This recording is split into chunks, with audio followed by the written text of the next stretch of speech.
Good morning, and happy Friday, everybody. Yay, it's Friday. 3:21. So I'm still mixed up as to whatever, spring solstice. Ted, is that today? And they said yesterday was the first day of spring. I thought the solstice. It was yesterday. Okay, so we're in spring. So we have sprung has sprung. Oh, okay.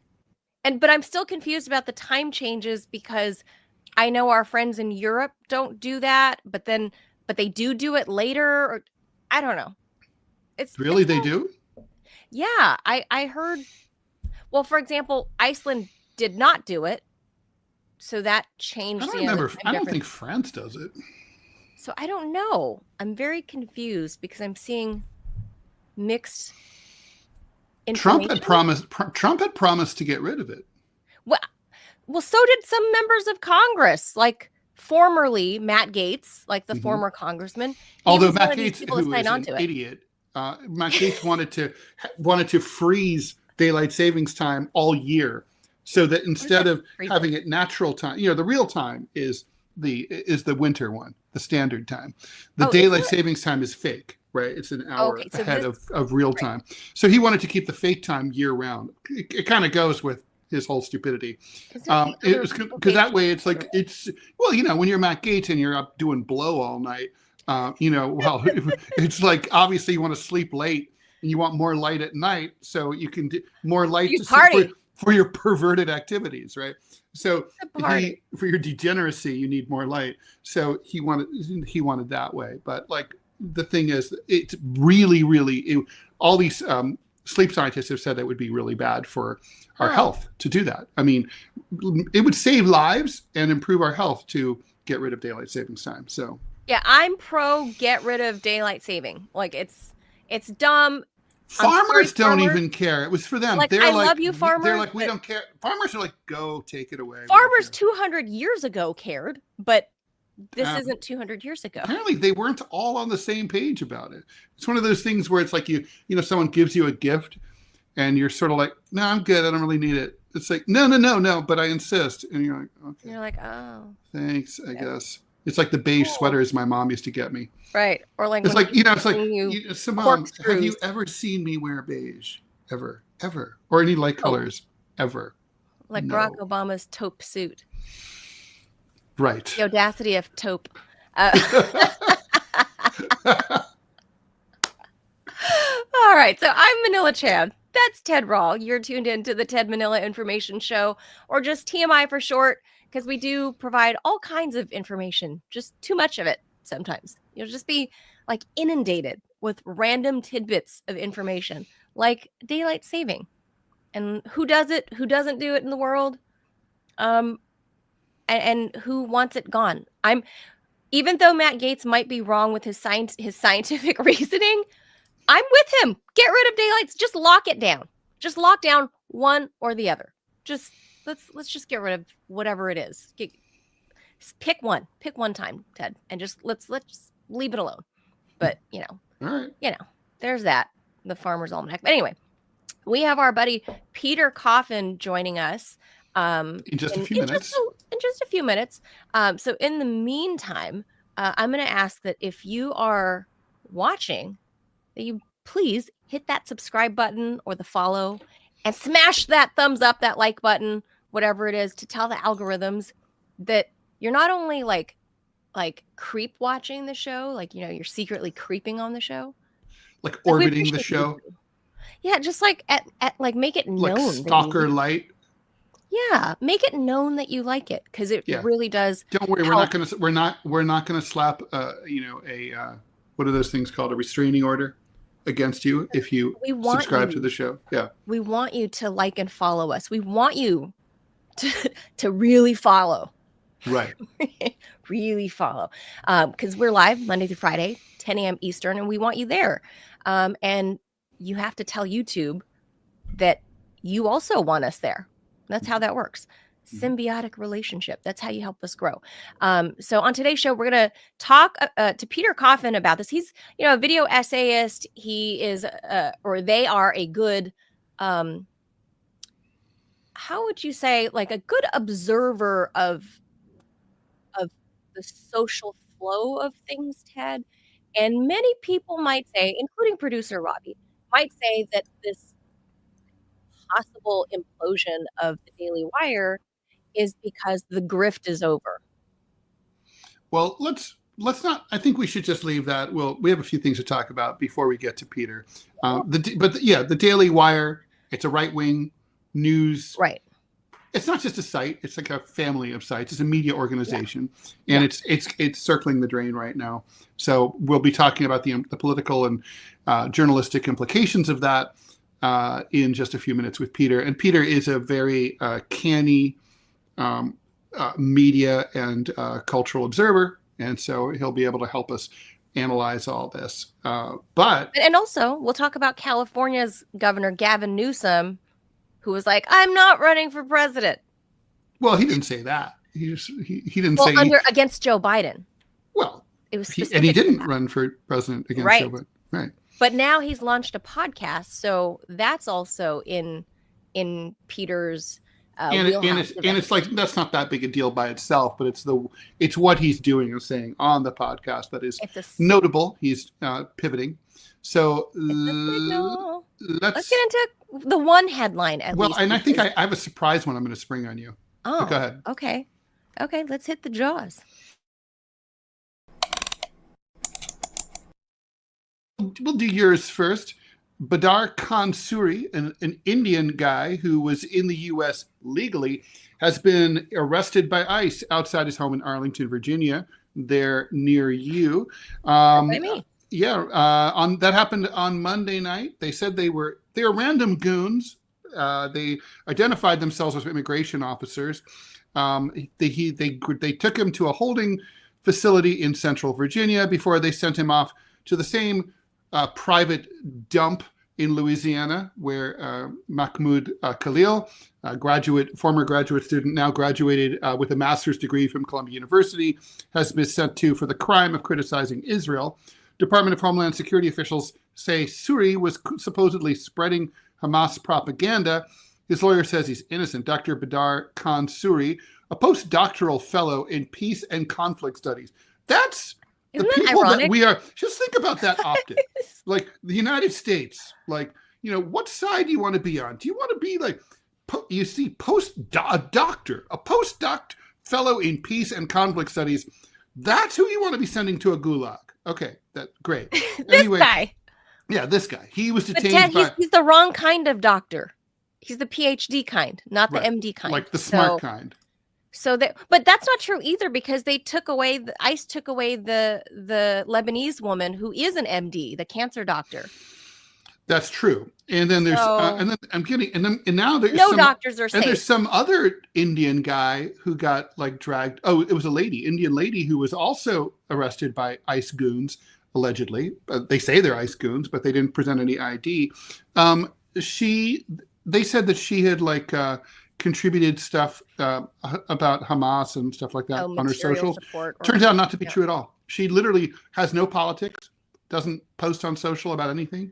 It's just a lie. They just made it up. So her father-in-law, I believe it was affiliated with Hamas, but not her. So it's guilt by association. So here's another weird twist to Dr. Suri here. His wife is a Gazan-born American citizen. That's what this is about. That's totally what this is about. They have a kid. I mean, it's guilt by association. Honestly, they're fuckers. Okay, I mean that's just the truth. There's no other proper way to describe it. Anyway, so he was on his way from teaching a class on St. Patrick's Day, March 17th. Suri, who's an Indian national, is a fellow at the Alawid bin Talal Center for Muslim Christian Understanding. That's an interfaith research center housed on campus there at Georgetown University. He, around 8:00 at night, that seems to be the time when they come around for you. It's just stay home, don't go out. He was approached by a group of dudes wearing face coverings who claimed to be DHS agents. The agents who detained him near his home in Arlington, Virginia, they should say alleged agents, informed him that the U.S. government had revoked his J-1 visa, a non-immigrant visa for foreign nationals participating in educational and cultural exchange programs. We're going to see a lot more of this. The president if you don't notify them, how can you arrest people if you're going to say they are J-1 visa breakers? If you don't notify them first. Well, that's the whole point. They don't want, look, it's sort of like how the cops, they don't want everybody to obey the speed limit because they wouldn't make any money. Okay. Sure. Or if they were really interested in people not speeding, they might warn them more often and pull them over for speeding and say, this is a warning, don't speed again. Second time you get a fine. But they don't do that, right? So this is like, because they want the money. Here they want the arrest.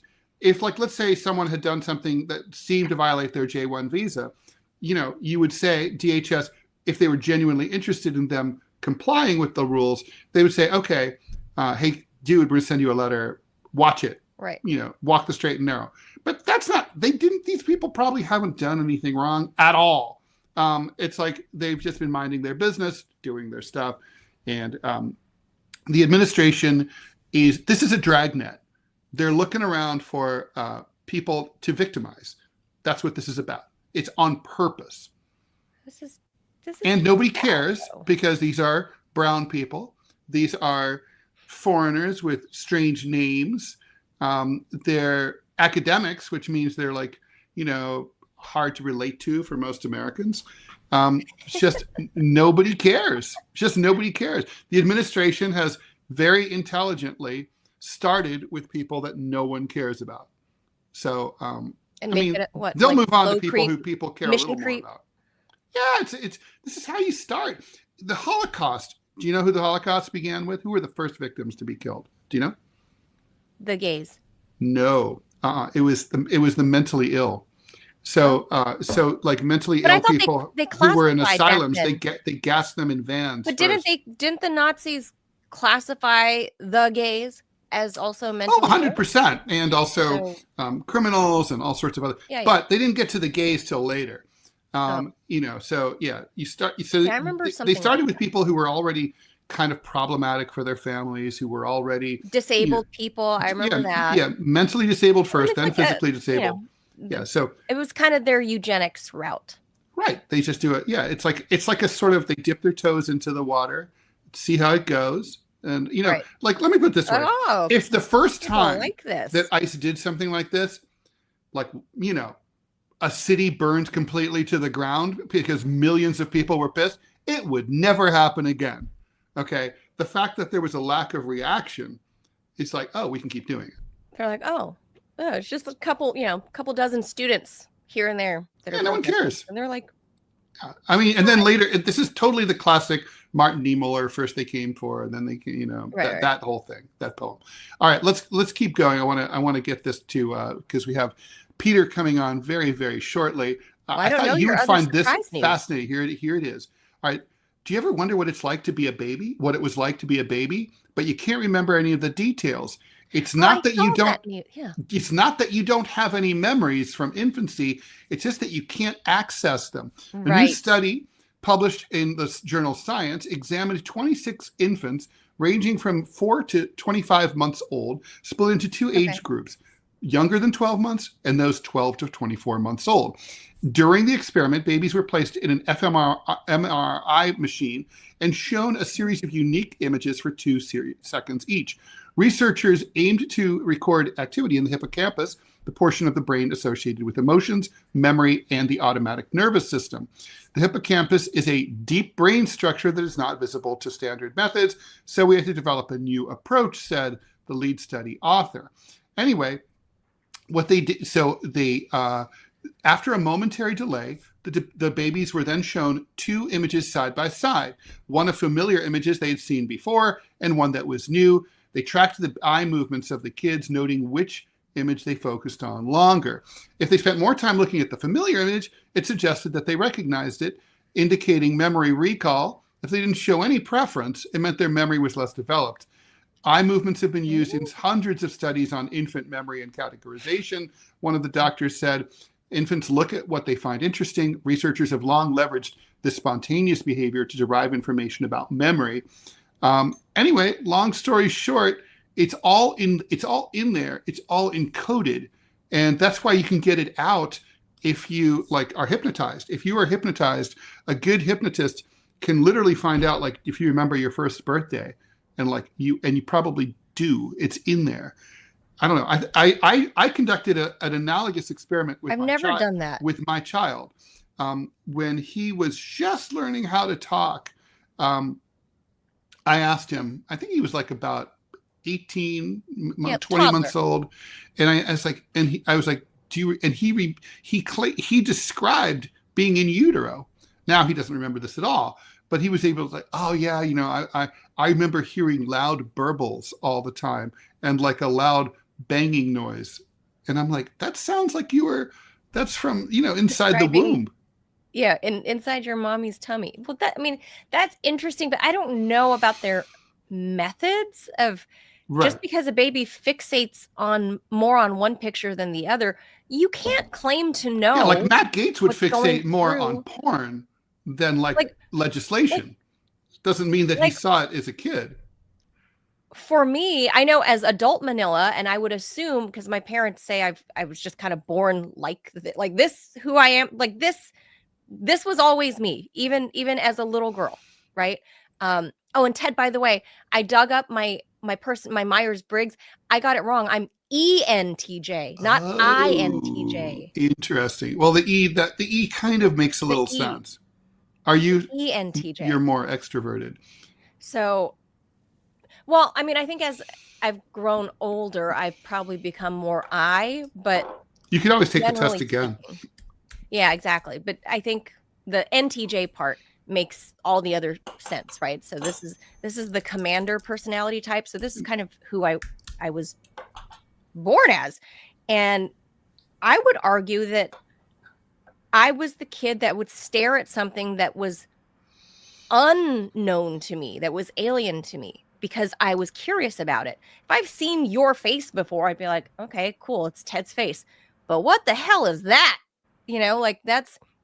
That's more of, that would make more sense to me, but that's maybe just my personality type. I don't know. Mm-hmm, mm-hmm. And my kid is like that, in the sense that if he's seen something before, he's not going to keep staring at it because he's familiar with it. He's already internalized it, just like me. I know a face, I know a place, I know how to get to places. If I've driven to it, right, I can just look at things and know where I'm at. That's how I remember things. So I'm not inclined to stare at something my brain has already internalized. I'm more inclined to look at something and be fascinated by the newness. So I'm not sure that these scientists, their methods can be true, especially amongst a population that can't speak or express their thoughts. Right. I have to, I agree with you. I don't think it's I guess maybe they have, we only read an article. We didn't read the whole study. It may be that it's very well scientifically established, the behavior that they're referring to. But I agree with you. It doesn't seem intuitive that that people spend more. Like you, if I walk down the street, if I see what am I going to look at more? A Nissan Altima, or someone parks a Model T? I'm going to stare at that Model T. That's the unusual car. Right. Something you're not familiar with. That's why I say, I don't know. By the way, one of my neighbors has a Model A he parks on the street. It's very cool. It's in beautiful condition. Probably breaks 10 miles an hour sometimes. You don't need to go faster than that, right? In New York, in New York, you can't anymore. They have this whole missions. The mayor got rid of your congestion fee or tax or whatever. I thought Trump made it. No, that's still in effect. Oh, Trump's been bullshit. Trump talked a lot, but he didn't do anything. And we have so that fee, the $9 congestion pricing fee, is still in effect. Oh, I thought. But also, aside from that, there's this Vision Zero thing that's meant to reduce pedestrian fatalities, which had been increasing alarmingly. So they've slowed all the traffic down to about 20 miles an hour in the city with vigorous, traffic camera enforcement. Oh. So, I mean, it's frustrating actually as a pedestrian when you're trying to cross the street. The cars are moving so friggin' slow. It's like, just come on, pass me so I can go up behind you.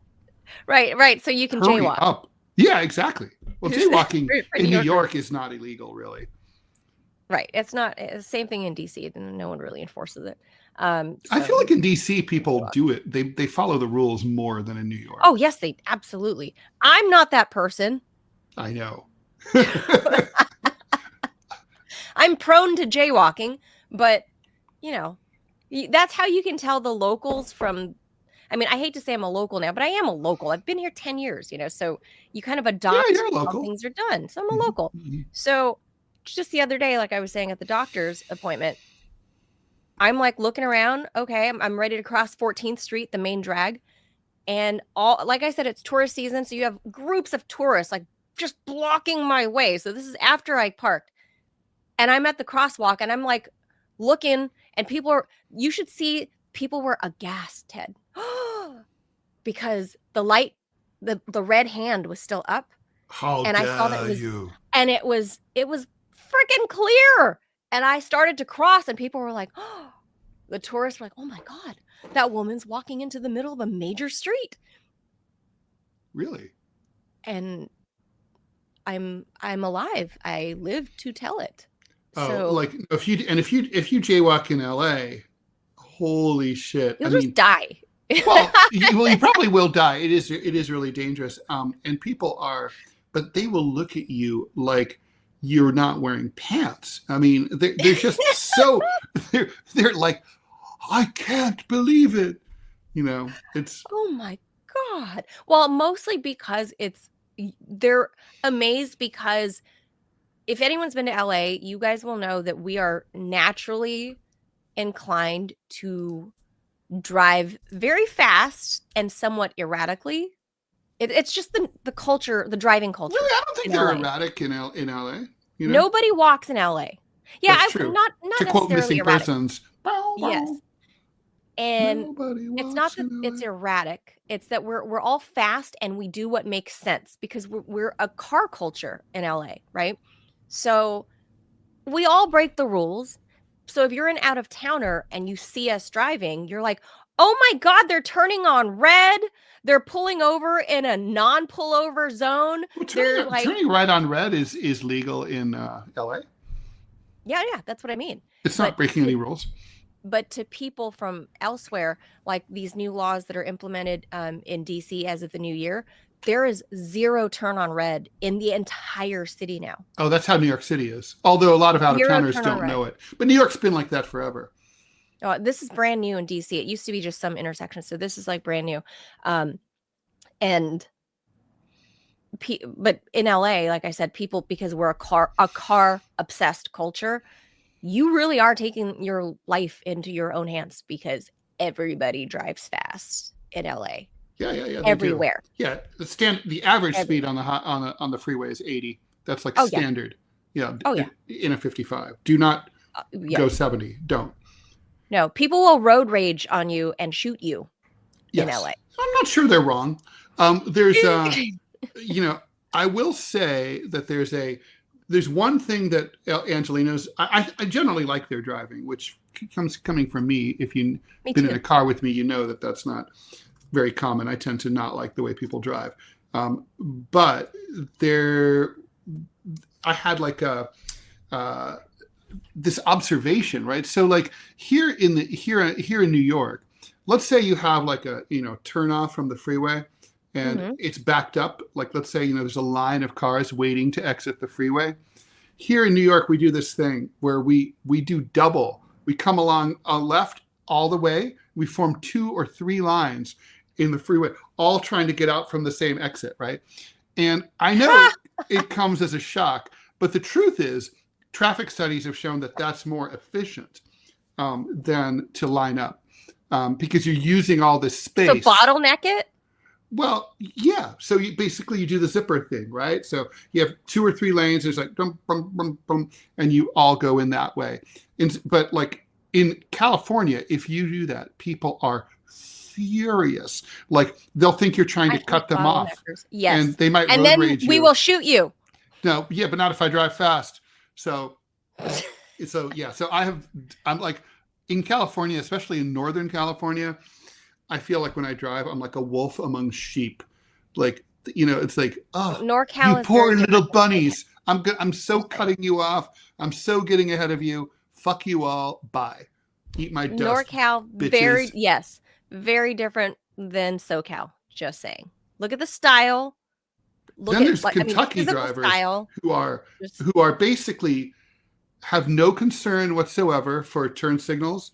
And for them, it's totally normal if they see their exit to go from cross 5 lanes of traffic from the left to try to get their exit. And, maybe they cause a tractor trailer to, jackknife. They're like, whatever, we don't care. That's a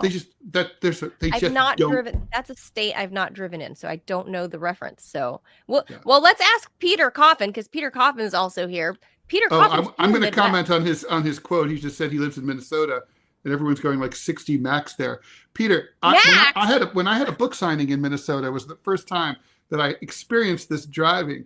And like, do they still do the thing where nobody passes? So there's 5 lanes on the freeway. They're all driving exactly the same speed. There's no such thing as the fast lane, the less fast lane, the slow lane. It's literally like, I feel like they're trying to be Minnesota nice.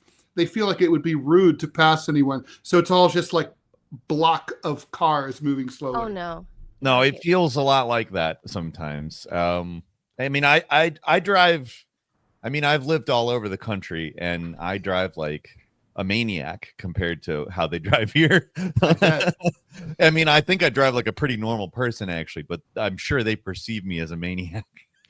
Oh, I guess I haven't driven much in the Midwest. So anyway, since we have Peter on, let's do a proper introduction, because we're going to be talking, as we teased earlier at the top, about this maybe implosion of the Daily Wire, mismanagement of some money, and then maybe on the back end of this, we'll talk about, since we're talking about media, that Gavin Newsom has joined the media space. Because you have all this time in the world, right? Like it's not like your state just had the most devastating fires in U.S. history, or there's rampant homelessness or drug crisis. It just totally plenty of time to launch a podcast. I don't know. I'm going to argue with you about that. But let's introduce Peter. Let's introduce Peter. Peter Coffin is a video essayist with over 250,000 YouTube subscribers, a podcaster, just like Gavin Newsom, and author. In their book, Custom Reality and You, they explore how reality works in a world where profit is the driving force. Relatable humor and a commitment to everyday people keeps their left perspective fresh, fun, and most importantly, sharp. Follow Peter on YouTube, Patreon, and Twitter at Peter Coffin, and purchase their book on Amazon. Thanks, Peter, for joining us. As always, it's a pleasure to have you. Thank you for having me. Okay, so where shall we start with this whole Daily Wire thing? So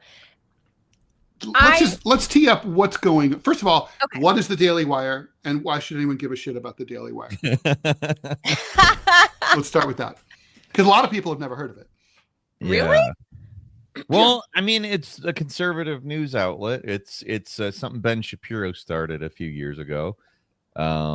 It's apparently valued very high as of late last year. It was like $1 billion, if I remember right. It's kind of crazy how valuable it was. Like who?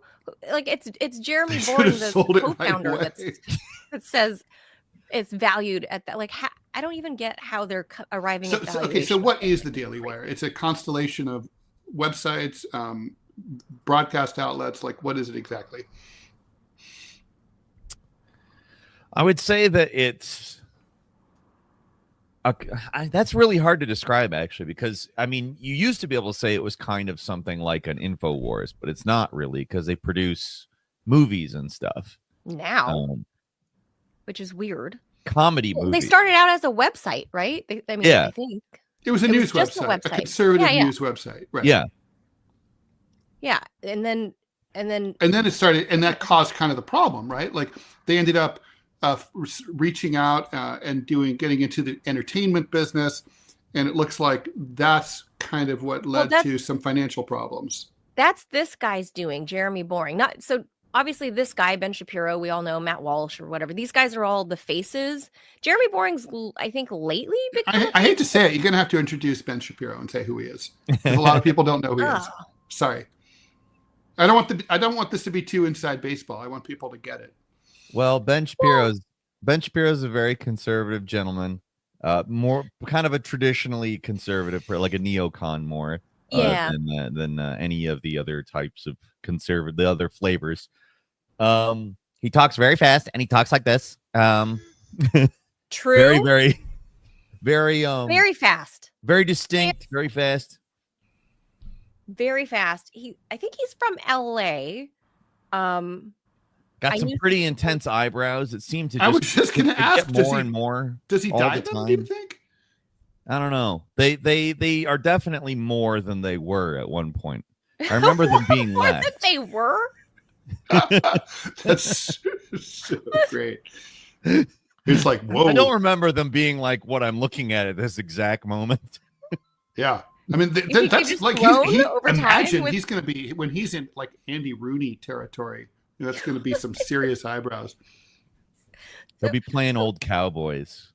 Look, I'm no expert on Ben Shapiro or even the Daily Wire, but I have, having worked in media for a long time, I remember their rise more or less around 10-ish years ago, where they became sort of this new cultural thing, right? Because streaming started emerging roughly 10 years ago. YouTube became a big thing 10, 12 years ago. And here's Ben Shapiro talking like this. I'm really, really fast. And I was like, I used to think when I heard Ben Shapiro as a podcaster, I honestly thought that it was somebody fast forwarding their audio. Like at 1.5 speed. I didn't know. So then he started, putting a face to the voice. And then I looked into the company and I was like, oh, wow, that's neat. They kind of started in their garage in West LA. And like, oh, okay, plucky little company, little startup. That's cool. Like, good for him, right? This is 10, 12 years ago. And then I had read that some conservative right-wing Texas oil baron is who gave them their first bit of seed money to really start expanding out of Ben's garage in West LA. And I guess once you get that kind of money, Peter, I assume, especially from an oil billionaire, you start getting connected with all the people in that world. And I think thus the start of the Ben Shapiro that we know and the company, the Daily Wire. But like, are they really like this? Is Ben Shapiro really like this? Is Jeremy Boring really like this? Do they really believe these things? Or is it that they got oil money to begin with and that was how they were founded? Well, that's a good question. I think to some extent, I mean, Ben Shapiro has always, as long as I can remember, Ben Shapiro has always been like this. He's I use that in facetious terminology. He has always been like this. But I don't really, I'm less familiar with the other gentlemen, so I'm not really sure. Ben Shapiro, though, didn't he get his start at Breitbart? Like he was like a Breitbart guy way back in the early days of Breitbart. Like when Andrew was still alive? Yeah. Yes. He was around then. And I feel like at some point during Gamergate or something, which we don't want to get insider baseball. That's the area not to head into. But I believe that he was there and then something happened during that and he left, I think, angry at somebody. And I think they started the Daily Wire a couple years later after. I don't know. He's such a weird dude. Let's consider all of the things going on here. Let's consider what are the facts? Just weird stuff. And I don't like the word weird as an insult. Generally, I think it's a bad insult. But like he's one of those people where I don't have another word. Yeah, I like weird. I describe myself as kind of weird. And I'm weird as well. That's why I don't like it as an insult. Weird is not a pejorative, but I think, I guess in some instances it can be. But like, yeah, that bothered me about Tim Walz, your governor, when he tried to turn that into a pejorative, and I was like, that shouldn't be coming from liberals. Oh yeah. Also, no, especially like jocks do that. No, it's 100% exactly the wrong thing for the quote unquote progressive left to do. Right. It's insane. That's why I don't like it. But also I don't know how else to describe Ben Shapiro.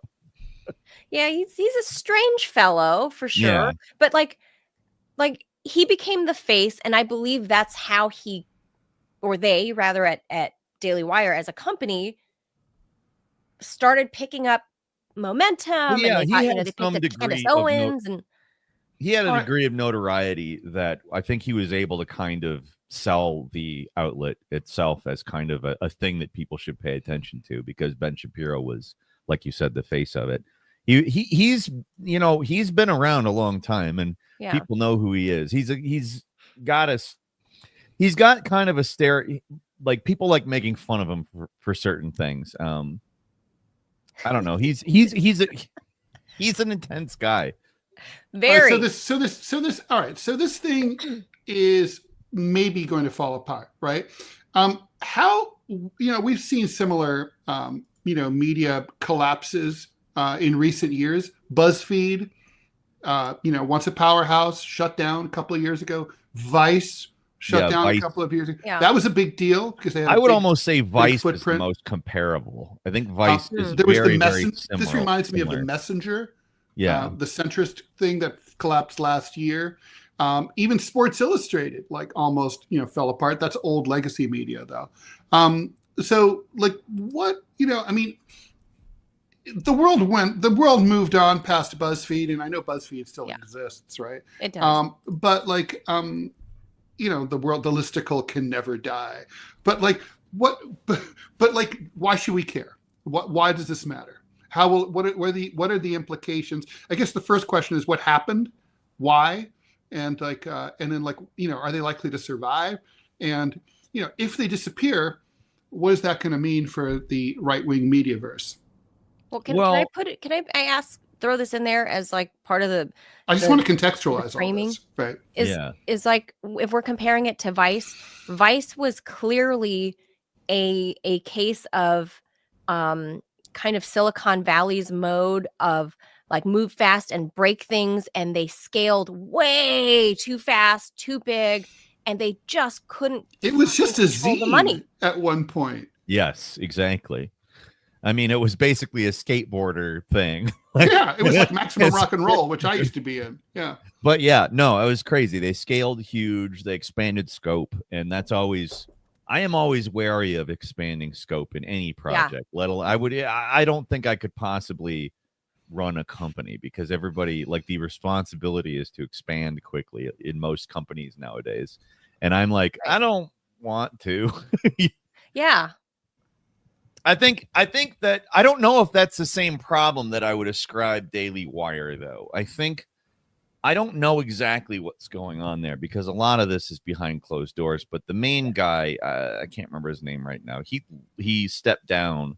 Jeremy Boring, this guy right here. Yeah. That's what he looks like right there. I mean, there's intimations that there was financial malfeasance, and that's involved. what I've seen. Well, I've got a little insight on this, because I would occasionally poke in to see the conservosphere, I guess, the conservative, if there's manosphere, then I from the outside would look into conservosphere, because I was always fascinated, because at first I believed in the lore, the mythology, that you can be this plucky little company in a garage, even if you have an annoying voice, that you can somehow sell your product, and that some rich person somewhere might invest in you, right? If they saw something in you, you could be a plucky little company.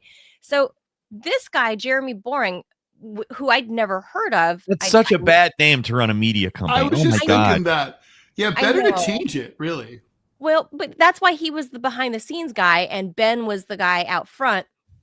And so This guy was allegedly, you know, a theater major or something in Texas. So I assume maybe that's how his family could have potentially known the oil guy, maybe, and got the money. Don't know, but he was like a theater guy.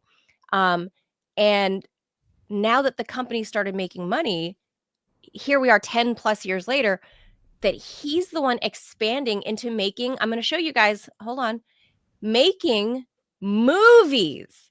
This, it's called the Pendragon cycle, apparently was absurdly expensive to make.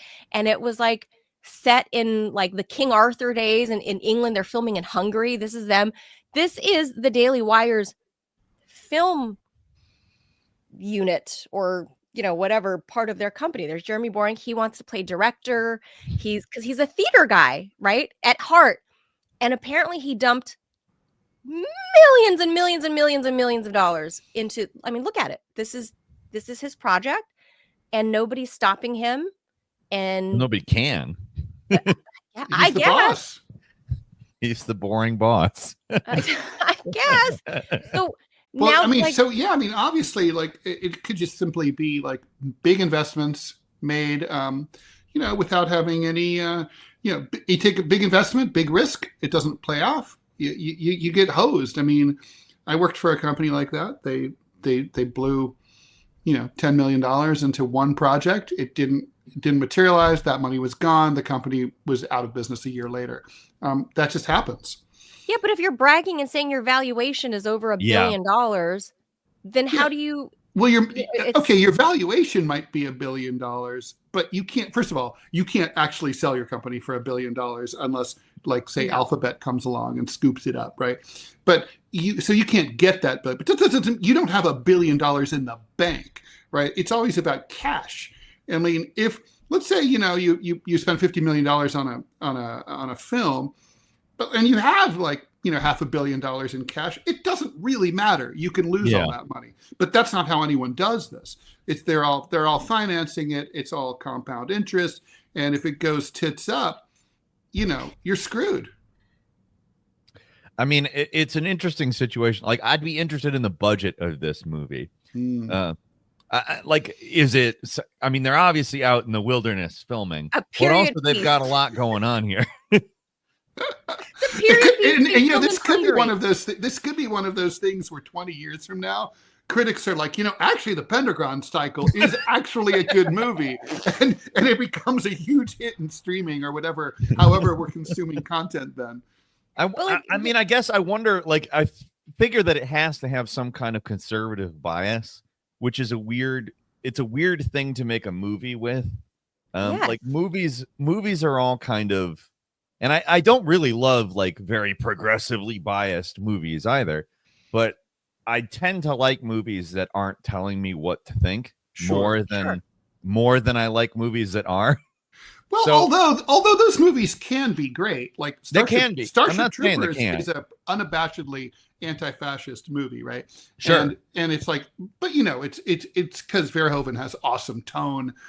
You know, I'm thinking, and also people are also arguing constantly over whether it's actually anti-fascist. Right, that's right. When it first came out, it was dissed as being pro-fascist because the critics were idiots. But this reminds me, you know, of Hero, the Chinese movie. Hero was bankrolled by the Chinese government in response to the success of the Taiwanese production of A Crouching Tiger, Hidden Dragon. And they were like, oh, we want our own, like, you know, kind of magical realism, kung fu movie.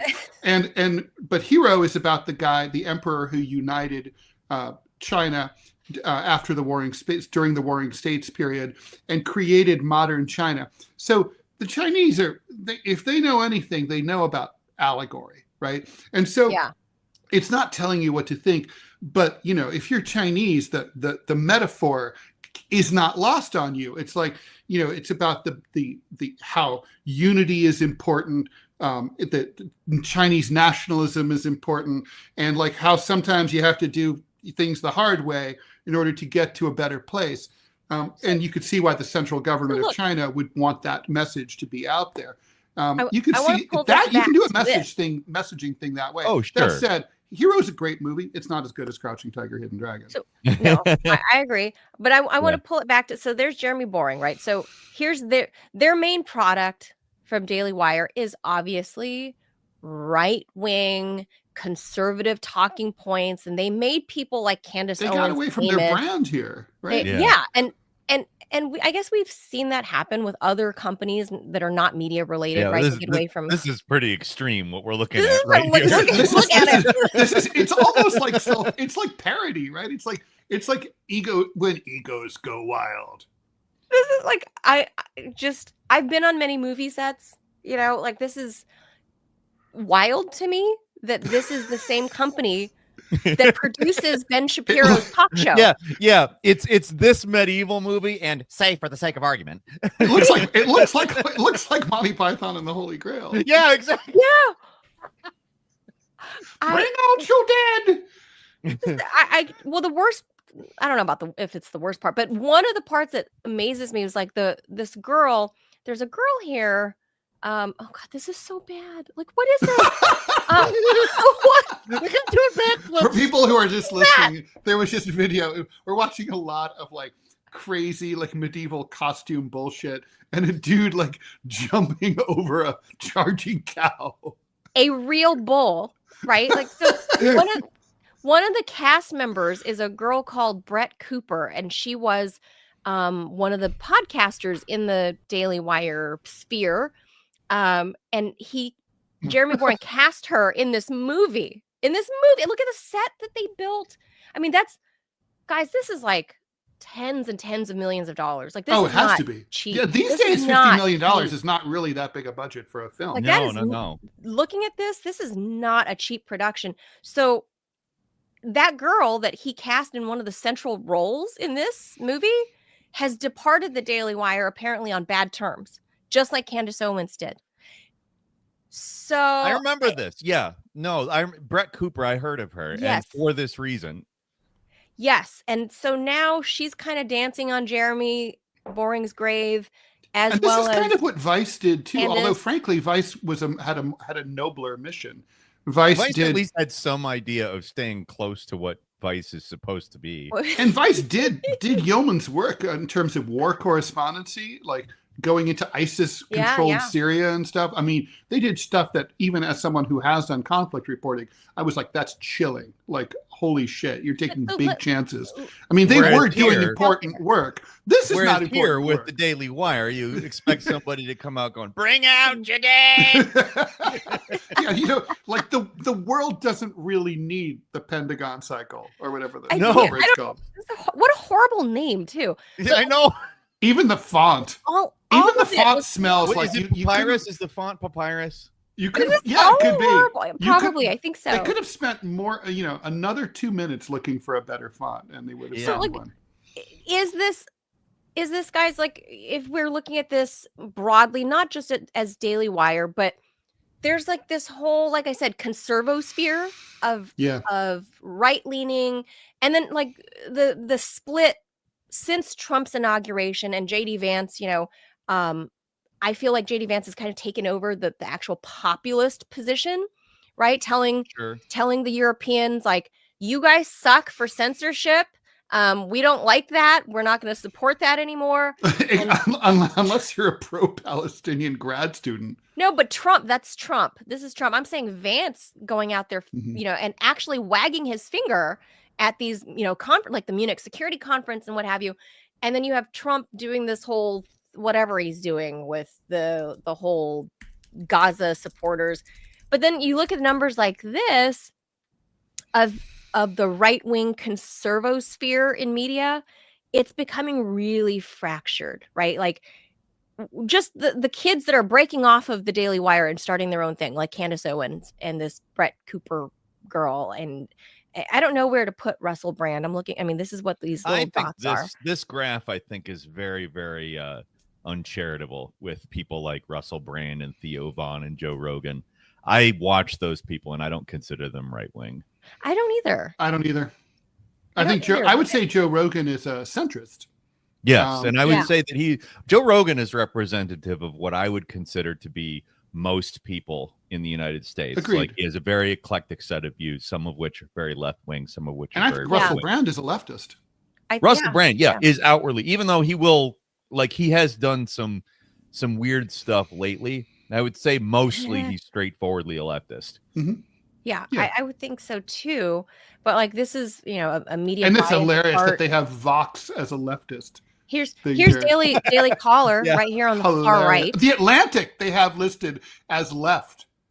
Come on. Well, what? That Atlantic is right wing. That seems like a very large oversight. I don't know. I mean, like to put AP in and the Atlantic next to the Daily Beast seems very weird. Give me a break. I mean, I'll barely the same thing as AP. I'll and Give MSNBC. you Mother Jones. I'll barely give you Mother Jones. Barely. Jacobin. Okay, I'll give Slate. No. No way. The New Yorker? Are you kidding me? They've never had any left-wing anything in there. The New Yorker is just like almost mean-spirited, very local stuff. That's true. I mean, I've read the New Yorker before. I'll barely give. I'll give you Jacobin. That's it. Barely. Jacobin, sure, but Jacobin is basically what Mother Jones was in 1985. Yeah. Right. Well, like I said, I told my story about David Korn, the DC bureau chief of. But they have Reason in the middle. What? Yeah, they have Reason in the center. Isn't Reason like an explicitly libertarian? Is a libertarian? It sure is. Yeah, that's. And the New York Post is center right. No. Mm-mm. All right. The reason I'm Washington showing Times center right. No, they're not. That's what like the Examiner. There. Okay, yeah, I don't agree with this, but okay, whatever. My point to showing this is the fractious nature of media, where it stands, and apparently the conservosphere makes a lot more money than the leftosphere. Why? Hey, let's pop Robbie on. Robbie has thoughts, if he's available, about producer Robbie. About the Robbie has some comments about like why the Daily Wire failed. So Robbie, if you can pipe in and explain that. Sure. So as y'all's resident right winger who lives in this world, for those of you who don't know, like I am the MAGA guy, right? I'm not a Trump supporter. Trump left me. I did not leave him. Trump 2016, I was all about. Since then, the guy just sucks. Let me tell y'all right now, from the perspective of the right, where the Daily Wire is imploding. It's not the movies, okay? Maybe it has something to do with it, but that's not the split. That's not the issue. The issue is back during the Biden administration, when the cancel culture first started being its thing. Ben Shapiro's famous thing was facts do not care about your feelings. Yeah. And then he went all about, he did. Yes, and then what he did is that he went off on saying, we have to defend free speech on every hill. Okay. When October 7th happened and Israel began to commit a genocide, all of a sudden you had people like Candace Owens and Tucker Carlson who had the guts to say, this is a genocide. That at that point, revealed that everything Ben Shapiro was talking about was a complete and utter lie. He is not America first. I'll go as far as to say Ben Shapiro is not a conservative. He's a deep state warmongering scumbag from the perspective of the populist right, from which I am a member of. America first is just right. America first. Israel is not the 51st state. So how do you then put unconditional support for a foreign nation that receives billions of dollars in foreign aid? We finance the military. We provide them the bombs that they then use to murder innocent people in Gaza, in the West Bank, in Lebanon, in Syria, while we have homeless veterans living under every fucking bridge in this country. How is that America first? Okay. Ben Shapiro, his answer to that is shut up, anti-Semite, shut up, racist. Yeah. He fires Candace Owens. Candace Owens then challenges Ben Shapiro and Jeremy Boring to a debate. They tap dance around like, yeah, we'll do this. They then slap a gag order on her to weasel out of it. He then goes after Tucker Carlson saying, well, if you're saying I'm asking questions, then that means that you're an anti-Semite. Sorry, I have the right to ask questions as an American. Explain to me, as an America First conservative, how is it we are $37 trillion in debt? How does my tax dollars funding Israel help America in any way, shape, or form? Either you're America First or you are not. That is the problem with the Daily Wire. The mask is off. It was never America First. It is a Zionist operation. It is an agent of AIPAC. These people are as deep state as they come. That's why they're in the position that they're in right now. And this is coming from a right winger.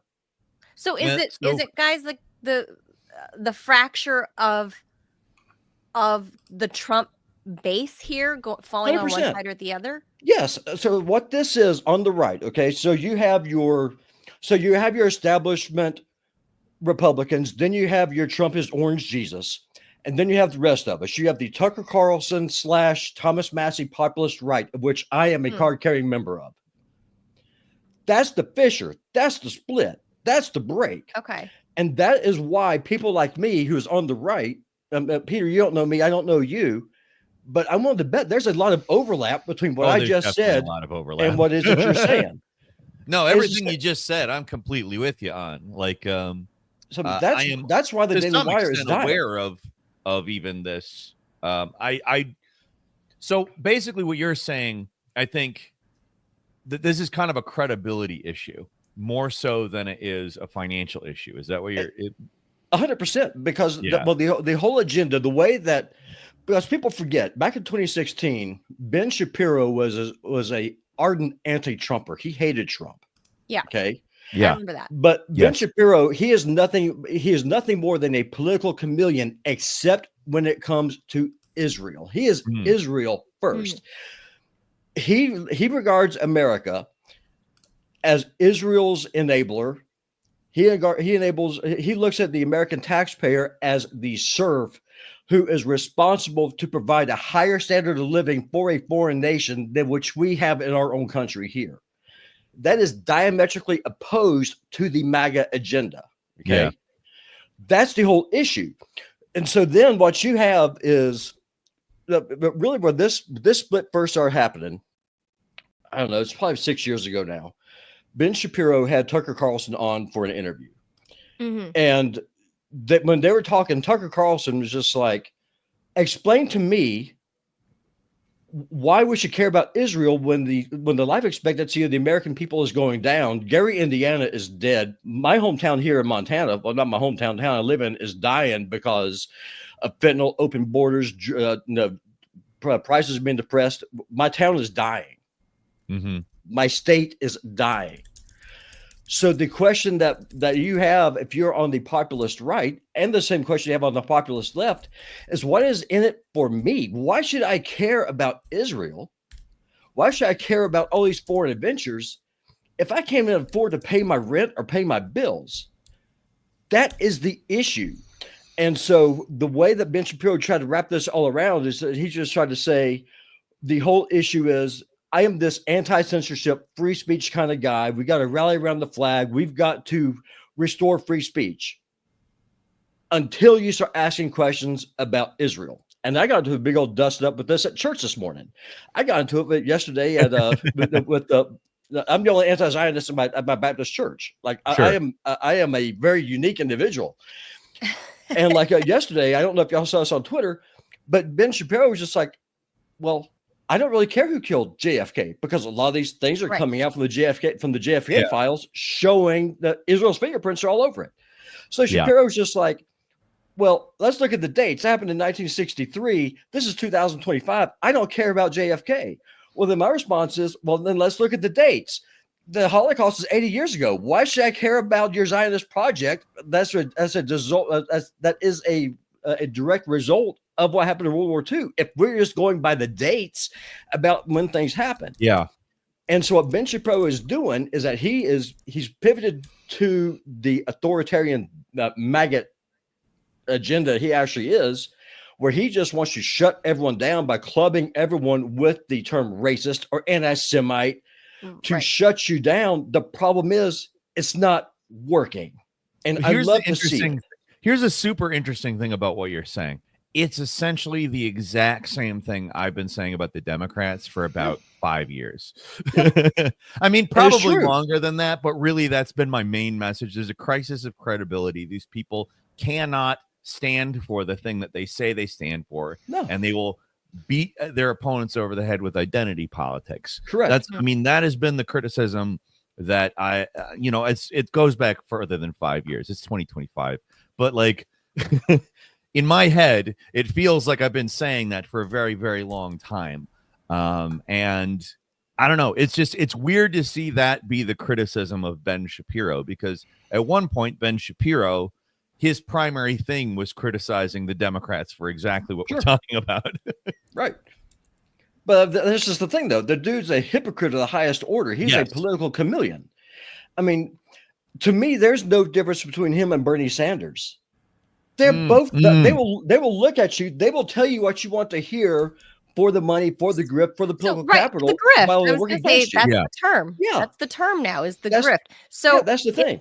Is the thing now that we're looking at in terms of Daily Wire, before we move on to our last topic, is Gavin Newsom, who has entered the media fray.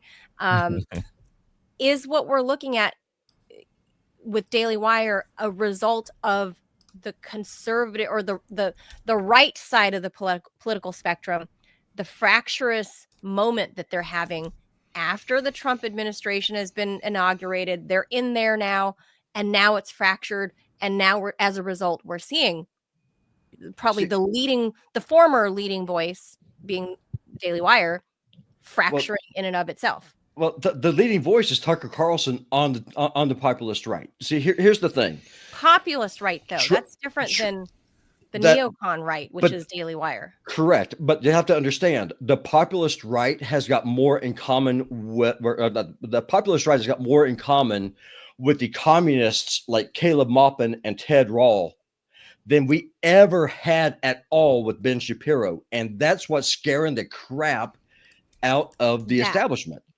Because at the end of the day, okay, here's the issue, right? I'm in Kalispell, Montana, population 12,000 people, median income is $30,000 a year. All right. Inflation goes up 2 to 3% a year. People here cannot afford their rent. So then what you do is that you look at your leaders. Okay, why is this the problem? And you can spread this all around the country. Why is my life getting better? Why is my life getting worse? Well, if you say, well, Mr. MAGA guy, your life is getting worse because all those dirty Palestinians in Gaza hating on Israel. Sorry, that doesn't compute. The people who are screwing me over are the people who are wearing the 3-piece suits in Washington, D.C. and the corporate whores who finance them. That's the bridge that between me and Ted. Ted is a communist. I am not.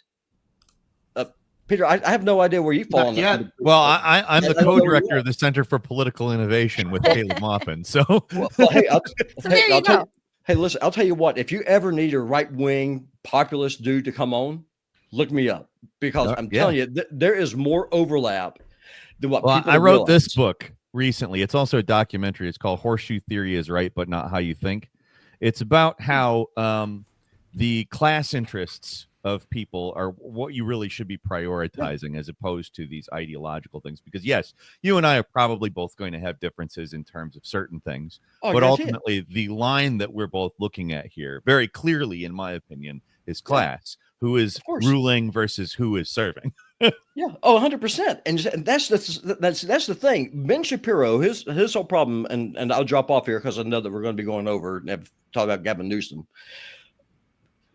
You cannot, on one hand, say that you are an America first conservative, whatever the hell that even means. I'm not conservative because there's nothing to conserve anymore. The America that I wanted doesn't exist. It's dead. Okay, there's nothing in the system I want to conserve. I want to blow it up and start over. I've said it numerous times. There's nothing here that I want to conserve. Hit the reset button, start over. You cannot be a Israeli Zionist war hawk and be America first at the exact same time. 100%. Israel is a foreign country, just like Russia is a foreign country. The question I have is, why are we in NATO? Why do we have all these military bases all over the world? Well, you're so worried about becoming this. You're so worried about the authoritarian over there in Putin, who censors speech to the point where you're going to start censoring people here in this country. They're here legally with green cards, putting them in prison because they criticize a foreign country. So to defeat the Soviet Union, you have to become the Soviet Union. Make this make sense to me, because it doesn't. Well, there's not really any way to make that make sense. It's just a bunch of hypocritical crap. So it's bullshit. It is bullshit. and I love to see this. And I love to see the populists on the left and the right to realize, Peter, you're not my enemy. Ted, you're not my enemy. I'm not your enemy either. Well, populism on the left. If we all work together, we can break this thing. The left-wing populists are currently a bit asleep right now. The last time they came out of their rabbit hole was during Occupy. Yes. And we haven't seen them since, but they're around. I mean, that strain is there. Populism right now is obviously has been most notable on the right, and it's been channeled into MAGA. Yeah. I mean, on the left, we often talk about the pernicious influence of the Democratic Party, sucking the money and the energy and the votes away from the real left. Well, on the right, I think what your cri de coeur that you're expressing here, Robbie, is the same things happening to you guys. The energy and the money and is being diverted from the real populist right over into the Republican Party. We have an advantage. Republican Party doesn't care about you. But we have an advantage that you don't have. Want to tell you what that advantage is? Well, you got inherently more organized. Well, I mean, I don't even more organized. It's because we don't care. Because for the last 8 years, if you look like me, if you sound like me, you're called a white supremacist. You're called a Nazi. You're called every name in the book. That's why I have the moniker Putin Bot Gaming here on Rumble. I will be your boogeyman. I will be your Russian agent. I do not care. I will be whatever it is, whatever label it is you're going to put on me. I will wear it with pride, because if I wear it, you can't use it to hurt me anymore. That's the advantage. If you call someone a Nazi long enough, that word no longer has power. Right. That's the advantage. Ever since I wrote my book, The Anti-American Manifesto, and it became a little bit of a bestseller, no one's ever called me anti-American ever since. No. It's just like, no, this morning at church, a guy asked me, said, Robbie, are you anti-Semitic? I said, no, I'm not. I want Jewish people to become Christians. What I am, I'm so pro-life that not only do I not want babies to get killed in the womb. Some people might view that as anti-Semitic. But again, though, I'm going to tell you what, this is what I believe, right? I'm a Christian. That's my identity. But I am so pro-life that I don't want babies getting killed in clinics. I also don't want them being starved to death by sanctions or blown up by bombs. If you worship the Prince of Peace, you're for capital punishment, so there's always an if. Well, if you kill someone, that's a different story. Babies, by their nature, have not committed a crime yet because they don't have any agency. So there is that. I mean, are there other differences between left and right? Sure. Are we going to agree on everything? Absolutely not. But what we can agree on is that free speech is important. Imperialism is bad. Maybe let's rebuild our own country before we start, going to war with Iran. I'll once again just quickly reference this book. The idea is that left and right served class interests back in the French Revolution, but those classes have merged into one class. Being purely left or purely right is an ideological prospect.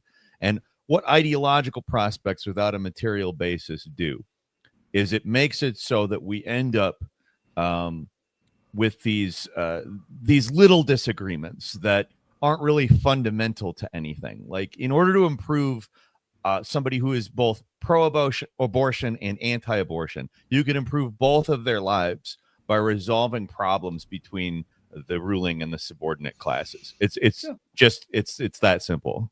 Well, the thing is, I mean, most people have abortions because they say that they can't afford to have babies. Bingo. Then if you increase the standard of living, maybe you don't have to murder your babies anymore. That's exactly it. I've done podcast after podcast on that. I've said that, and man, oh man, does that make people mad. Well, you know what? It's true. Truth hurts. If there was more the truth hurts. For mothers, for example, and you want us to be a cog in the work machine and make more capital and give you more tax money, then make it easier for me to have my family that I want And so I can return to work, so like make it easier for me as a mom. Give me some support that, give me time off to recover from giving birth. Yeah. Well, that or maybe fix the economic system where it was 60 years ago, where you could afford a house, a car, and a large family off of one income. I mean, there are things we're able to do here. Support families. If you were white. That's a whole, that's the idea of affording a house, white or not, right now is a very foreign concept. It's impossible. I've said this numerous times. I will never own a house. There's no way. It's not in the cards, and it doesn't matter what color I will either. I mean, but no, I'll drop off. Peter, I really did appreciate talking to you. It was a pleasure. Man, it was great talking to you. Yeah, thank you, Robbie. Producer You're Robbie. welcome. So, okay, last topic. We got to leave that right there because I mean, I guess that's the divide. We can wrap this up with a bow. Is that I think what my takeaway from this conversation between all of us was that it's not just the mismanagement of money at Daily Wire. It's that they've fractured their own base. It sounds like because I don't think any of us three come from the right-wing sphere, right? So we kind of don't Certainly know not what. Me.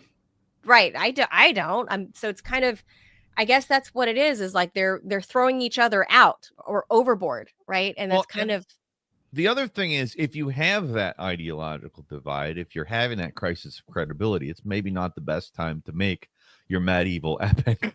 Right. Like that's, by the way, I've been informed that it's Pendragon. And it's an Arthurian thing that King Arthur's last name was Pendragon. Arthur Pendragon. I've heard that before. Yeah. Really? Yeah. So this was obviously a Arthurian film. All right. Terrible. Probably not a good use of money during the crisis of credibility, though. Yeah. I mean, you're shedding talent from your talent pool, right? Like, especially the women. The women seem to be just fleeing, just running, hair on fire out of there. Candace Owens. And it seems not to be for the reason you would guess women are leaving either. Well, it's like over wars and stuff. Right. It's not like, what's funny about this is, so it's funny about Israel and Gaza. And I mean, look, so many people have lost friends and been unfollowed on social media by people that they used to know for years, or know, I should say. But the thing is, what's interesting is if you're trying to hold your coalition together, you have to agree to disagree. And you can basically say, like, there's a lot of room for people in our coalition. Let's say you're a right-wing media organization. You can be like, well, some of us are Zionist, others are anti-Zionist, others are neutral on the entire issue. And that's okay. We'll have a big internal discussion about it. But we're not going to have a litmus test. When you get into a litmus test, you're leading towards a fracture, right? Like the most classic fracture in the modern left was when SDS, which was a massive organization in the late 1960s, Students for a Democratic Society, had hundreds of thousands of members, maybe close to 1 million. And then the radical left, Weather Underground faction, split off. And they said, if you're not for radical, violent overthrow of the state right now, fuck you, you're not a real leftist. And then that destroyed the entire movement, right? And they just became a bunch of lunatics blowing up townhouses in the West Village. And basically Teslas. And now Teslas, yeah. Right, exactly. And that is, by the way, look, I do think it's worth touching upon this phenomenon of the people blowing up Teslas, right? I mean, in the old days, it would have been SUVs being blown up by Earth First and animal rights people, far left, environmentalists, right? Now it's obviously sort of people who are sympathetic to the Democratic Party, soft liberals, not really real leftists. Don't give a shit about Elon Musk, one way or the other. Basically, real leftists, communists, old school leftists, like class-oriented leftists. By the dictionary definition, I think is what you're getting at. That's what I'm getting at. So, but the point is that they're blowing up these. I mean, but it's still interesting, right? Because to me, it indicates. And people are like, carving swastikas onto people's cyber trucks. when there's that kind of cultural clash, which to me harkens to when I grew up in Ohio in the 70s and Japanese automakers were eating the lunch of American automakers, you couldn't, in my town, which was an auto town, you could not drive your Honda to the supermarket and be sure that it was going to be there, not on fire when you came out. This is like that. It's cultural. And it also, it's a reflection of incredible frustration, I think. It's kind of like, well, the Democrats aren't doing shit, but I can do something. I can go out with my buddies and I can set this car on fire. You know, that's a sign of desperation. It's a sign of that there's no out inside the conventional, there's no means of expression within the conventional political system. That's a sign of dysfunction. Before we came on, I asked Grok, what are the odds of America becoming authoritarian or fascist by 2028? And basically it has this, and obviously it's just Grok. It's like the Oracle at Delphi, but, you know, courtesy of Elon Musk. But still interesting. It came back and it said 30% chance of authoritarianism, 20% chance of fascism by 2028. And it was like, and one of the ifs was, if the Democratic Party like organizes a resistance, I'm like, oh, bump up the odds. Well, look, go ahead, Peter. Do you want to respond to that before we move on to Gavin Newsom? Yeah, Newsom. I would. To me, it's kind of the Luigi Mangione thing. Caleb Maupin came up a couple of times there. He and I have been analyzing this kind of as if it's a Years of Lead situation from back. Caleb just wrote a book on Luigi, right? Correct. Yes, and the Years of Lead. We're kind of looking at the Tesla thing as the next logical step in that analysis, because you have these factionalized people who are kind of operating on a complete assumption that, like, okay, I have to express myself via consumption and via destruction of the other team's property. Like, it's morally right now to not own a Tesla, which, by the way, I own a Tesla. Oh God.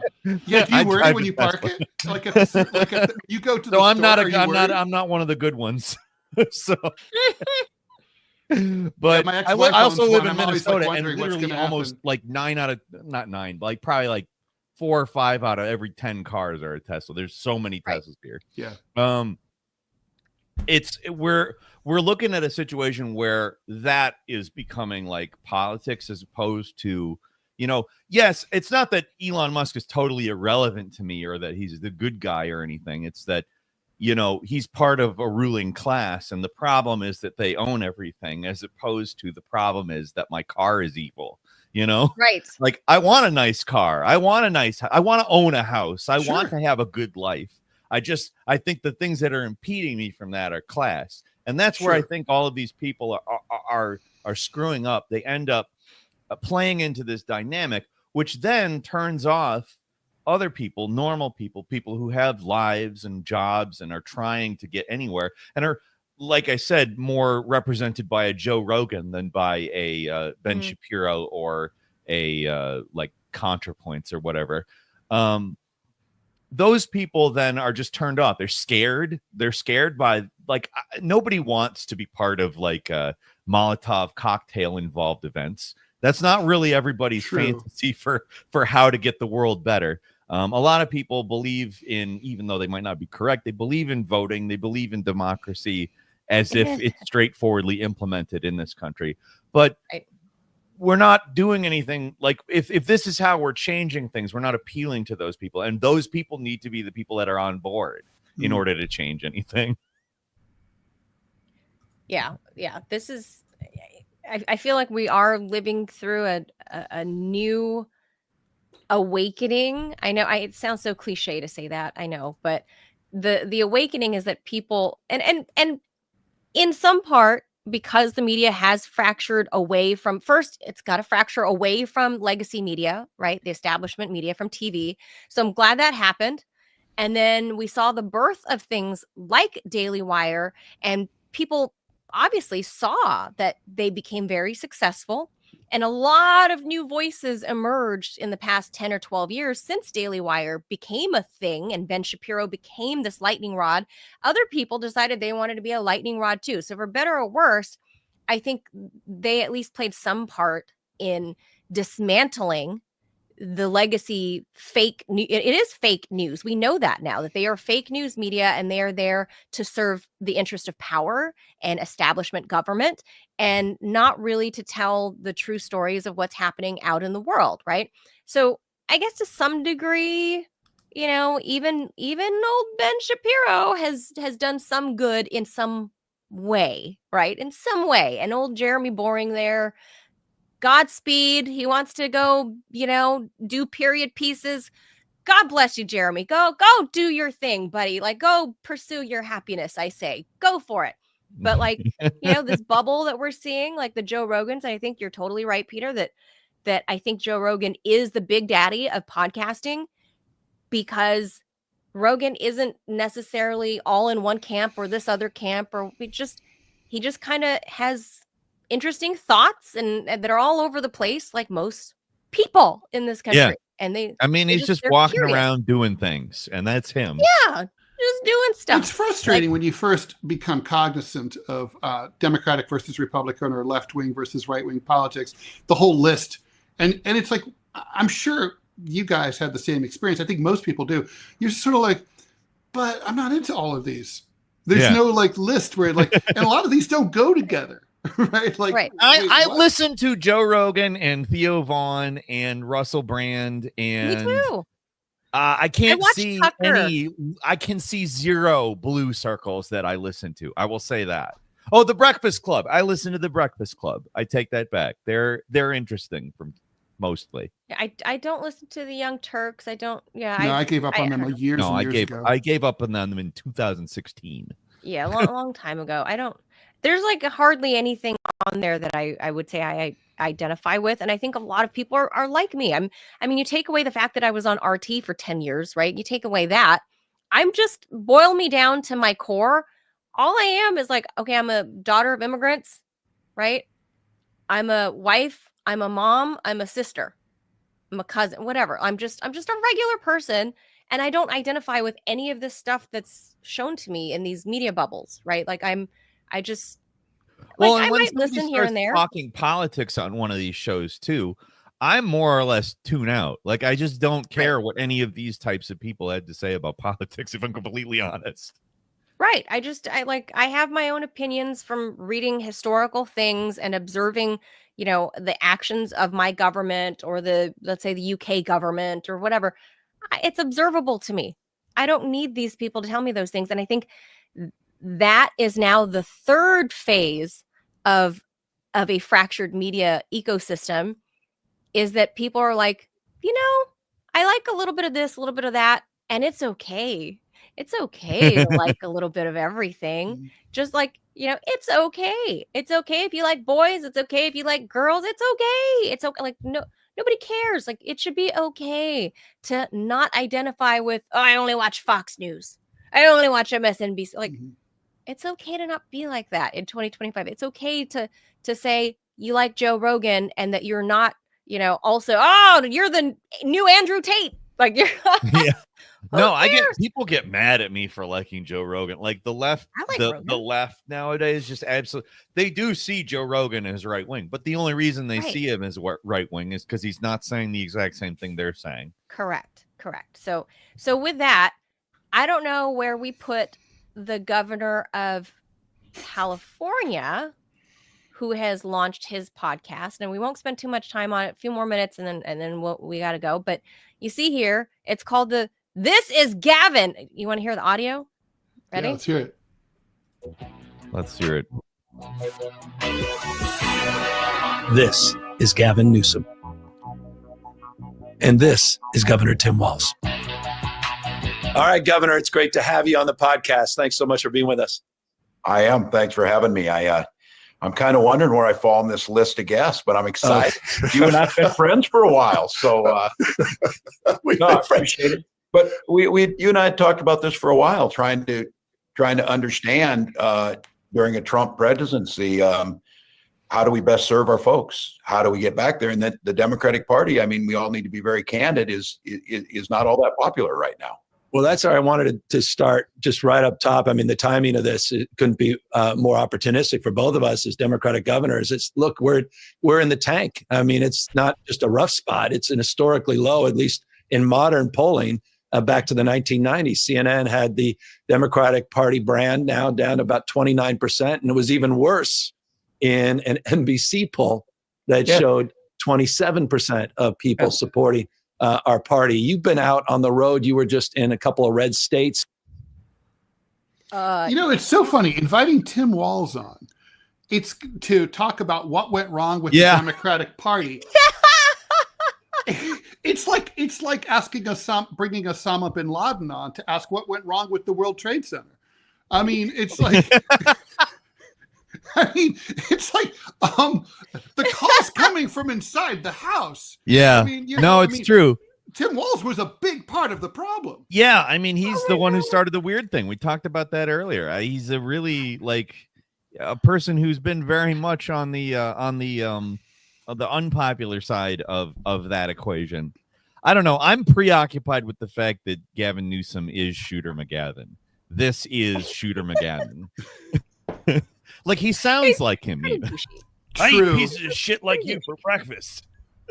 For sure. So he's rebrand. This is all about rebranding, right? I mean, that's what this podcast is all about. Like, he 100%. Wants to be like, I'm going to do what the cool. And I gotta hand it to Gavin Newsom, and I kind of agree about a lot of things. I used to go on Fox News all the time during the Bush years, and people would ask me, why do I do it? And I say, well, because I know that they're not hearing from people like me. So that's an audience, and I'd much rather go on there and try to convert some hearts and minds. And I would hear back from some conservatives who were like, "Oh, thank you for coming on Fox," and blah blah blah. So he has that attitude. He was one of the first major Democratic figures to go on Truth Social and to actively engage on Truth Social. I did the same thing, although frankly, nobody engages with me. I think I'm not famous enough on Truth Social for anyone there to care about me, but I'm on there if anyone wants to. I went on there pretty early, actually, and no one paid any attention to me whatsoever. Yeah. It's Truth Social feels like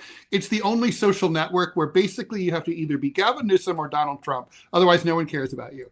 But I think that's probably the case. Yeah.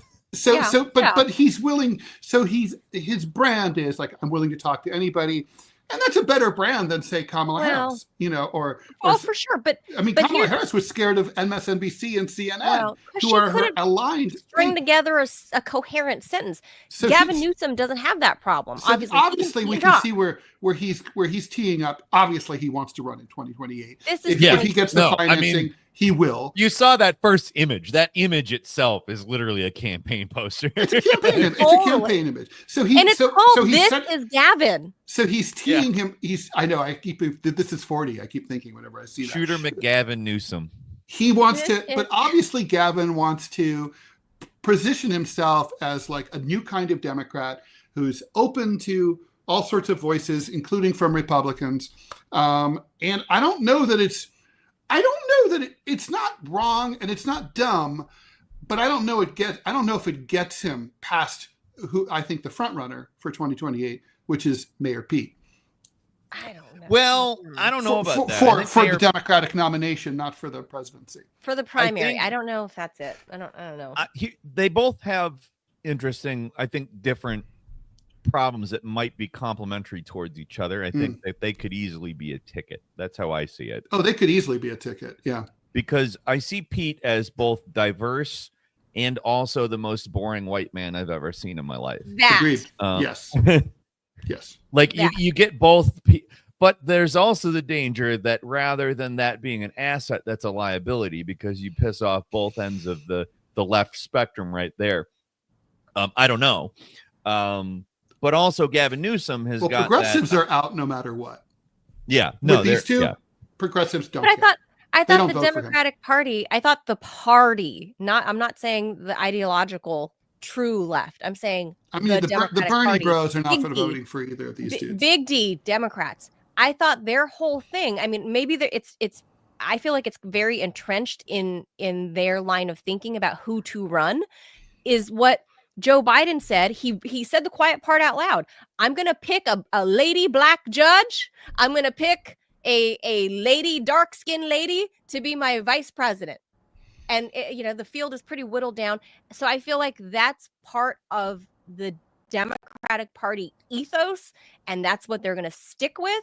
And Gavin, that's why I think Mayor Pete is next in the he's not. In the diversity that sweepstakes. Presents Pete as he has a uniquely like good value proposition, so to speak, because he can kind of be both the mainstream white guy as well as the diverse candidate pick. But that's also, like I said, it could potentially be a problem, as it might end up pissing off both. Because with in terms of what's fascinating about the diversity aspect of I should say really truly Secretary Pete, is that it's all in your mind, right? I mean, there's no optics that it's just sort of like, well, what's his orientation? It's like, but you don't see that. There's nothing to see there. No, I mean, he could be straight. It wouldn't matter. He would look the same. Ted, are you saying he's not like openly gay enough? Like he's not? That's not what I'm saying. I'm just saying that it's an interesting type of diversity. He's ambiguously gay. Like he's right. he's like the SNL platonic ideal of is he gay? Right. It's kind of like he might be like, if I heard later, well, actually he doesn't actually have sex. Gay duo. He doesn't really have sex, but like he would be gay if he did have sex. Look, I would believe I was offended by Mayor Pete when he took more time off for paternity leave than I took in maternity leave. And I actually had to carry the child with it and was the birth fact that, unlike your maternity, I'm assuming you didn't do IVF. His paternity was planned. He knew, right? Like it's like kind of like, okay, so I will be a father on March 13th. Yeah. It's like you like this looks like a good year ahead of time. This is a good year in my calendar. What do you think, hun? Like, yeah, let's do this. That's not what happened for me, and so I took offense that I was like, are you kidding? Pete Buttigieg gets more time off. And it was his first year in office, too. Right. First year in office as Secretary of Transportation. And this guy and his husband are taking more time off. But no one's going to remember that by then. It doesn't matter. Americans have no memory at all. They're like, well, I think a lot of Americans probably don't even know about it also. Right. Republicans they can do attack ads. It's not going to land at all. Nobody remembers that. Moms like me remember that because especially it was so fresh. Gavin's kind of got, ironically, even though he's not that old, he's kind of like an old style candidate. He's just another white dude, and so it's kind of like, how does he get past that? Not to mention, I think being governor of California is a liability. California is not a good state to be from. Yeah. I'm just mirroring him right now. He really has. This has always been my problem with Gavin Newsom. He just comes off like so squeaky clean that he can't be. Like, do you know what I mean? Oh well, let me just say, I have a. If Oppo Research ever wants to call me about Gavin, I have dish. I don't have a lot of dish, but I have major dish. I've met him in person. Yeah, well, I mean there's that, of course. I mean, I can prove it. Every politician is my point. Corrupt, but I could tell you as a woman, and having met him, shaken his hand, chit-chatted with him at an event, I can tell you he gives off the rapey vibes, and at least there's this. Looking at his image now, like his video now, he's laid off the spray tan or the tanning beds. I don't know, whatever he used. So he's kind of laid off. Good for him. Yeah. He's that was a big thing. Yeah, and big white teeth, and he's exactly what you. If you were to draw a caricature of a politician, it's Gavin Newsom. He's central casting. Yeah, and he's a very good-looking guy. He's tall, handsome. He's smart. He speaks well. He carries himself well. Yeah, he's fit. He is that central casting. If you're gonna write a movie script and say we need somebody to play a politician, this guy, big white teeth, got the slick back hair, he's it. I'm telling you, this man is Shooter McGavin. Shooter McGavin Newsom. He totally is, but But I think he's going to be the front runner. Now, Manila, I'm going to call you out because you said, oh, and I've heard this criticism on the right too. Like, how can the governor of California, with so many problems that the state has, and that's true, take the time to do a podcast? And I would say, look, honestly, a politician's job is to communicate. Politicians should be doing press conference every single day, 365 days a year. Like Andrew Cuomo did? During COVID? Oh, you mean when he became America's governor and everyone loved him because he was so popular? Yeah, that's exactly what he should be doing. No one should be, I don't care if you're a mayor, you should be giving a press conference every fucking day, like every day. And I don't care if you're sick, you give it. It's like you should be communicating all the time. You can't be like Joe Biden, hiding for 4 years. Nobody ever sees you. Hiding Biden, as they said. Yeah. This podcast is not about the state of California or governance. Doesn't matter. It's still communication. Like this is a giant recorded press junket for him. Like that's communication. Communication is what politicians need to be doing all the time. Yes, I agree. I think, and the thing is if you're not communicating, you're letting your opponents define because they'll communicate for you. It's that simple. Yeah, that's right. I think that's definitely the case. I think you're spot on with that. But also, it's the type of communication, because if it does come off fake, that can be more detrimental. Like, you really need to be good at it on top of doing it often. Yeah, that's where I'm at with this, is the type of communication. This podcast is purely, I view it as purely self-serving. It is not serving the people of the great state of California, the diverse culture that it is. It's him talking to other politicians and trying to look pretty to introduce himself to the mainstream. And I've been saying this for months and months and months, if not years, that he's had political designs from the get-go when he was like mayor of San Francisco, right? He's going to be president one day. Like, I knew that. Everyone knew that. Yeah. Everyone knew he had those. He was eyeballing the White House since he was in college, since he was married to Kim Guilfoyle, if anybody remembers that. Well, I don't remember that, actually. That's strange. They were each other's first marriages. Kim Guilfoyle, as we know, moved on, married somebody else, had a kid, and then was engaged to Don Jr., and they recently broke up, and now Kim Guilfoyle has been shipped off to Greece to be the ambassador to Greece, and apparently is now dating some Greek shipping heir because she wants to be the next Jackie O or something. Wow. And so that's her timeline. Gavin Newsom, on the other hand, went on with his political career because they were both lawyers. They were both lawyers. Gavin Newsom went on with a political career, married That's an interesting hand one. Yes. not the point, not the this. It's very Ken doll. Everything about him is like Ken doll. He went on to marry a filmmaker, a woman, this blonde lady. She's made a couple good films. Documentary filmmaker. Is she on board for Pendragon 2, The Revenge? She should take over as director, maybe do better than Pendragon. Is that what it is you said? What was it? Is it the Pendragon Chronicles or what? I can't remember the name. See, it's a bad name. Cycle? Maybe the Pendragon Cycle. Wow, that's a bad name for a movie. That's bad. Yeah, it's sort of like a very bad version of a Robert Ludlum title. Yeah. Yes. The Pendragon Cycle. Yeah, the Osterman Weekend. I mean, obvious. Pendragon was it was King Arthur's last name, but like it's also like nobody refers to him as Arthur Pendragon. Yeah, I didn't know. Right. I didn't know he even had a last name. So. Yeah, no. I mean, I thought one of the big advantages of being king is you're just Artie. Right, what is the movie about? Is it just about King Arthur, like cycling? Does he have like a BPD cycle or something? I don't know. I don't get it.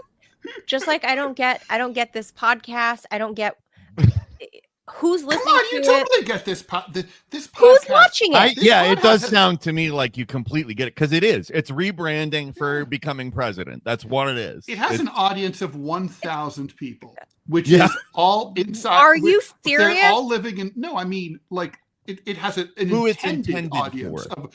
It's only 1,000 people, maybe 200 people who really need to watch it.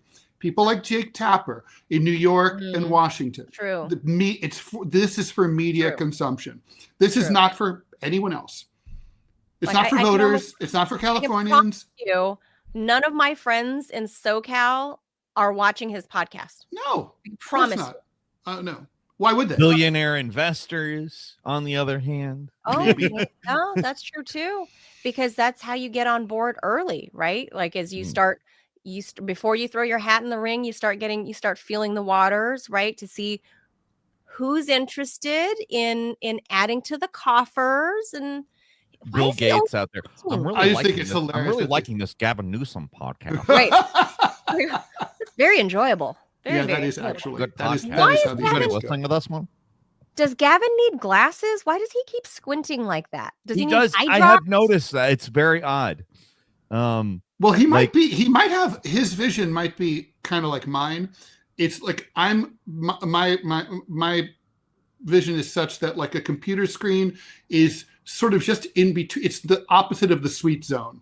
It's like it's like a little too far to see clearly, but it's not so far that I need glasses. I'm farsighted, so it's near that's the problem for me. I'm nearsighted, but it's like the computer's just far. So the laptop's close enough, but like the big computer. It also kind of makes me laugh that a professional politician like Governor Walz still hasn't learned the principle of putting some books underneath the laptop so that you're looking straight on. Right. Yeah. No, he hasn't figured that one out. That's true.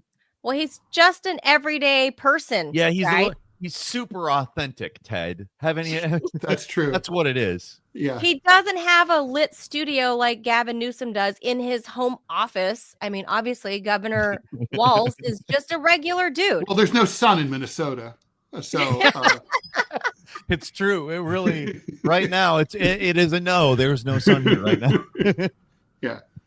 Yeah, this whole thing, I don't know. We should let Peter go. We've kept him so long. We've kept you a long time. This is just I've had a good time. I have no trouble with that. So because yeah, look, don't feel bad. These governors have now joined the media sphere, right? Like, I mean, Governor Walz, I don't think we've heard the last of him out of the election cycle. No. I think he's trying to find a place. I think we've for heard himself. the last of him. You think so? I think he's trying to find a place I think for he's himself. gonna stick around. I think that he's gonna be like gum on the bottom of your shoe. You think he'll run again or do something? I don't know if he'll run again, but I don't think we're gonna see. I think we're gonna see more of him.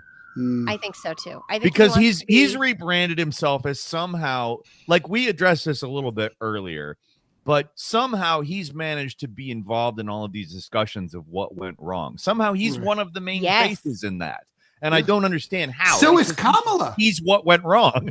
So is Kamala. Behind the scenes, she's considered still the leader of the Democratic Party. Right. And like now the Bidens are talking about how they want to be part of the She's going to run for governor. Kamala Harris is going to run for governor of California. Which means she's going to run for president again eventually. Well, that's just an installation. Eventually, you think? I don't see her running for governor. I think she'll become a college president. She's lazy. She's gonna. I mean, that's fair. She is lazy. Governor's hard work. Even if you just do 10% of it, it's hard work. There's the squint. I managed to pause right. Come on, I totally could see her as UC, University of California, like trustee, $1 million a year. Don't do anything. Just cut the budget for the students a little more. You're good. Power is intoxicating, and I think she got a dose of it being senator. Her laziness is so important to her. And she likes it. And you have your staff do everything. So, but in her case, they leave as soon as they show up. She's mean to them. She's so lazy, and yet she expends so much energy being mean to her staff. Oh my God. That's where all her energy goes. Yeah, she's just tired by the end of the day to really govern. Yeah, after being a raging bitch, she has no energy left for It's for exhausting. working. Yeah.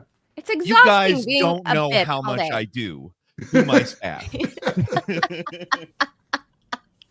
Yeah. So I think that's what we're looking at. She's going to be She should governor. just run with Amy Klobuchar. Speaking of Minnesota, Oh, then it'd be like the mean girl, the mean boss's ticket. The Like, throwing she's staplers awful. ticket. We'll treat America the way we treat our staff. This awful Amy Klobuchar, gross. Like just gross. She's just Just trading on her gross. looks anyway. That one. Yes, that's it, Ted. After she retires from Congress, she is going to have an OnlyFans. Oh Hashtag Amy Klobuchar. Onlyfans.com. Can you imagine the levels Amy and Klobuchar. our premium level for just 2 cents a year? You see everything. Oh God.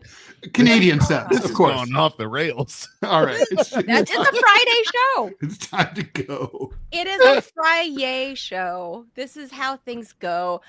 Peter Coffin, always a blast when we have you on. Peter Coffin, of course, is a video essayist with a lot of subscribers on YouTube. I mean, I think you're pushing into the 300 number now. No, I'm gradually 300K. losing them. Are you? You're pissing people off. And you People got don't a like new the stuff book. I have to say. To be fair. Well, Peter started out with more than 250,000 viewers and is now shedding them slowly. I just keep saying all this stuff about how Joe Rogan isn't a conservative, and people, I don't think so. Fuck Peter. Fuck Peter. Peter Coffin. You kind of like Joe Rogan. Fuck you. Yeah. Your new book, we have Custom Reality and You. What's the new one? This is my most recent. It's actually a shorter one. Horseshoe Theory is Right, but Not How You Think. My most recent big book is Woke Ouroboros, Segregation and Essentialism. It's it's one. It came out 2023, so I haven't done a big book in a while. But this one's just the transcript of a documentary that's adapted into a book form. Oh, very cool. Very cool. And that's how you can find Peter's stuff. YouTube at Peter. Peter, you obviously adopted YouTube a long time ago because you got at Peter. Oh yeah. I 2006. I was 2 months into YouTube. They launched in November 2005, and I started in January 2006. Yeah, because you managed to get at Peter. That's how you find Peter stuff on YouTube and patreon.com/Peter Coffin. Always appreciate it. It's always fun because I can never tell where our conversations are going to go. I don't know about Ted. I think we kind of expect it to go off the rails. It's fun. Off the rails is on the Fun. rails. My favorite thing is going off the rails. I like going off the rails. But again, I'm losing subscribers on YouTube slowly. It's fun because you know politics and you know social behaviors, and you've written tons of stuff, tons of books, way more than we have you credited for. So thank you so much, Peter. All right, I'm going to bring Peter out again. Peter Coffin is a video Thanks for having me on.